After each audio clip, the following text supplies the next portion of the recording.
नमस्कार साथियों, स्वागत है आप सभी का अंकित इंस्पायर्स इंडिया पर। मैं हूं अंकित अवस्थी। आप हैं मेरे साथ में अंतरराष्ट्रीय घटनाक्रम से जुड़ी एक ऐसी खबर के बारे में चर्चा करने के लिए जिसे जानना जरूरी है, क्योंकि हाल ही के अंदर शुक्रवार के दिन इंटरनेशनल क्रिमिनल कोर्ट के द्वारा एक फैसला दिया गया जिसमें पुतिन के खिलाफ गिरफ्तारी वारंट जारी किया गया है। एक अंतरराष्ट्रीय न्यायालय के द्वारा, आईसीसी के द्वारा दिए गए फैसले की पालना में जब भारत पहुंचेंगे पुतिन, तो क्या उनकी गिरफ्तारी हो पाएगी? क्योंकि कुछ दिनों पहले मैंने आप लोगों को बताया था कि भारत G20 होस्ट कर रहा है और उसमें पुतिन के आने की संभावना है। तो बड़ा प्रश्न है, क्या भारत आते ही गिरफ्तार हो जाएंगे पुतिन? आज इस घटनाक्रम को विस्तार से समझेंगे और विस्तार से जानने का प्रयास करेंगे। क्या इस बात के अंदर तर्क और वितर्क हो सकते हैं?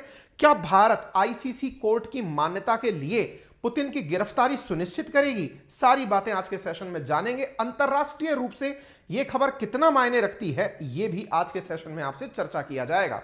चलिए शुरुआत करते हैं। सबसे पहले आपको चर्चा में बता दें, यह चर्चा आई क्यों है। क्योंकि हाल ही के अंदर ये जो खबर आप देख रहे हैं, इस खबर में आप देख सकते हैं हाल ही में arrest warrant against Vladimir Putin over Ukraine war crime allegations. Ukraine के अंदर वॉर क्राइम्स के चलते अरेस्ट वारंट जारी किया गया है, क्योंकि सुर्खियां हर अखबार की यही है। Putin visits Crimea after war crime, Putin arrest warrant, Biden welcome ICC war crime charges.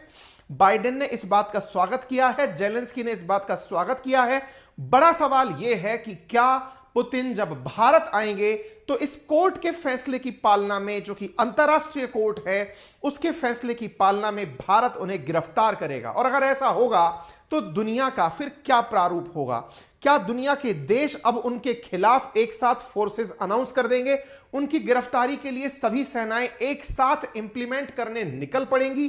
क्योंकि जब किसी को गिरफ्तारी वारंट जारी कर दिया जाता है तो फिर उसके इंप्लीमेंटेशन में पुलिस को एग्जीक्यूट करने जाना होता है। जब कोई कोर्ट कोई आदेश देती है तो पुलिस को एग्जीक्यूट करने के लिए उस कार्य को जाना पड़ता है। तो क्या पुतिन को गिरफ्तार करने फोर्सेस अब रूस जाएंगी? नंबर एक। और यदि पुतिन को रूस गिरफ्तार करने नहीं गई तो क्या पुतिन जब भारत आएंगे तो इन्हें गिरफ्तार कर लिया जाएगा? ऐसे ही बहुत सारे प्रश्न इस घटना से जुड़े हुए हैं। चलिए आपको बताते हैं जिस कोर्ट ने फैसला दिया है वो कोर्ट कौन सी है। कोर्ट का नाम है इंटरनेशनल क्रिमिनल कोर्ट। कहां पर स्थित है? नीदरलैंड के अंदर स्थित है। नीदरलैंड में कहां पर स्थित है? द हेग नामक स्थान पर स्थित है। यहां पर अक्सर लोग कंफ्यूज होते हैं। एक कोर्ट का नाम है इंटरनेशनल क्रिमिनल कोर्ट और एक कोर्ट का नाम है international court of justice, that is ICJ. यहां कंफ्यूज होने की जरूरत नहीं है। यह कोर्ट इंटरनेशनल क्रिमिनल कोर्ट है जिसका उद्देश्य क्राइम्स पर फैसला देना है। क्राइम्स जिनमें वार क्राइम प्रमुखता से है, एट्रोसिटी प्रमुखता से है, किसी दूसरे देश पर एग्रेशन प्रमुखता से है, उन पर निर्णय लेती है यह कोर्ट। तो इंटरनेशनल क्रिमिनल कोर्ट ने हाल ही में जब पुतिन को वार क्राइम के अंदर दोषी पाया है, तब जाकर उन्होंने उनके खिलाफ अरेस्ट वारंट जारी किया है। यह कोर्ट कितनी ताकतवर है? और आपके दिमाग में एक बड़ा प्रश्न बनेगा, हमारे यहां तो सुप्रीम कोर्ट की सर्वे सर्वा होती है, क्या दुनिया में कोई ऐसी कोर्ट भी है क्या जो सुप्रीम कोर्ट से ऊपर है?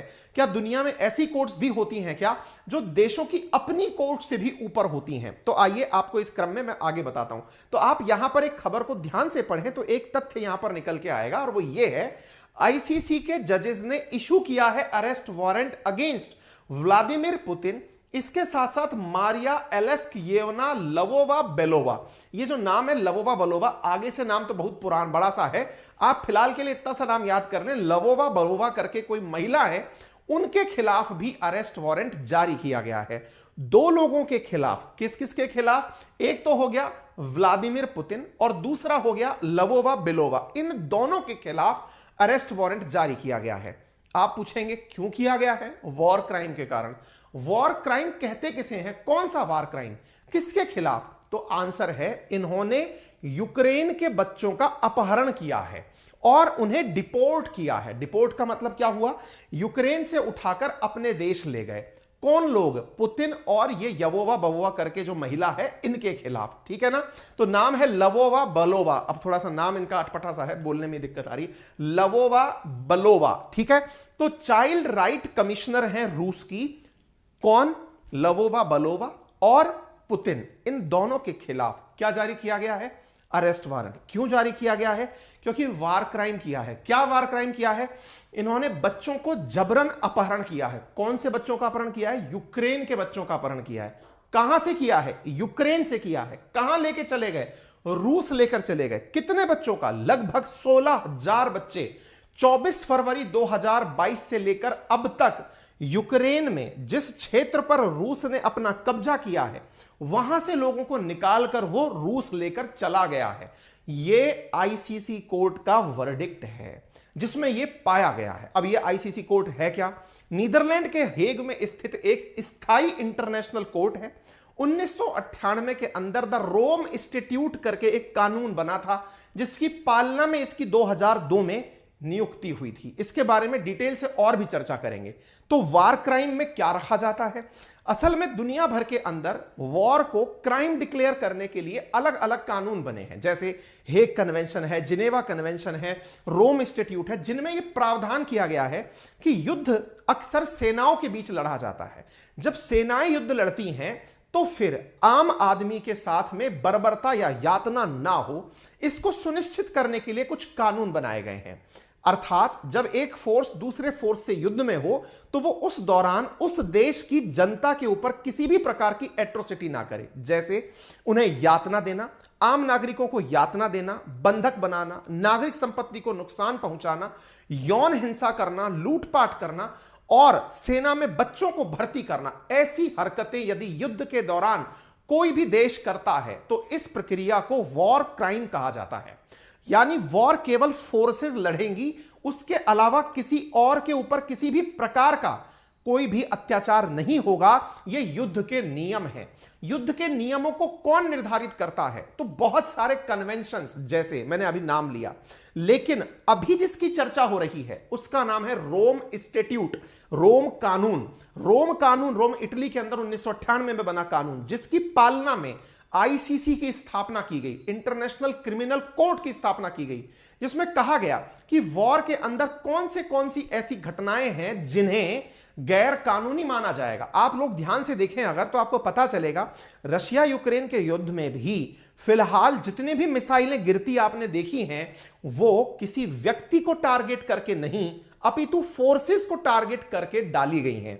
ऐसी स्थिति में यदि कोई आम नागरिक मारा जाता है तो अखबार की वो सुर्खी बनता है, इतने आम नागरिक मारे गए। आम नागरिकों का मारा जाना क्योंकि कन्वेंशन में क्राइम है, इसलिए हर देश उन्हें मारने से बचता है और हर देश उन्हीं की सुर्खियां बनाता है कि इतने नागरिक मारे गए। ठीक है, अच्छा, अब आईसीसी ने कहा कि पुतिन ने बच्चों का अपहरण होने से नहीं रोका। 24 फरवरी 2022 से लेकर अभी तक युद्ध बंदियों को जहां पर पुतिन ने कब्जा किया था वहां से ले जाकर रूस ले जाने का कार्य किया, जिसके चलते जिन बच्चों पर कष्ट किया, मतलब कष्ट रोपित हुए या जो परेशान हुए, उन पर अभी तक किसी प्रकार का कोई भी देश निर्णय नहीं ले पाया है। इसलिए आईसीसी निर्णय लेने पर बाध्य हुआ है। ठीक है, 16,000 बच्चों का आंकड़ा निकलकर आता है। कुछ रिपोर्ट्स में यह आंकड़ा 6,000 है, कुछ रिपोर्ट्स में यह आंकड़ा 16,000 है। 6,000 का यहां पर मीडिया रिपोर्ट है, जहां आईसीसी बोल रही है वहां 16,000 से अधिक यूक्रेनी बच्चे हैं। कुल जमा बात इतनी है कि यूक्रेन से बच्चे ले जाकर के रूस ले जाए गए। अब सवाल बड़ा बनता है, क्या यह केवल एक झूठी बात है या इसमें कोई सार्थकता है? तो मैं आपको एक ऑडियो सुनाता हूं। उस ऑडियो से यह तो सिद्ध होता है कि यूक्रेन से बच्चे ले जाए गए हैं। कहां? रूस। आइए मैं आपको एक ऑडियो सुनाता हूं।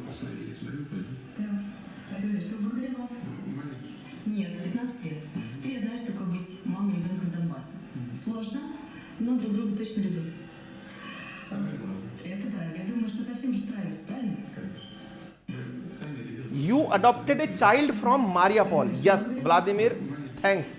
Is he little? No. 15-year-old. Now no, तुम्हें mother. इस महिला को जिसे आप बोलते हुए सुन रहे हैं, इसका नाम ही है लवोवा बिलोवा।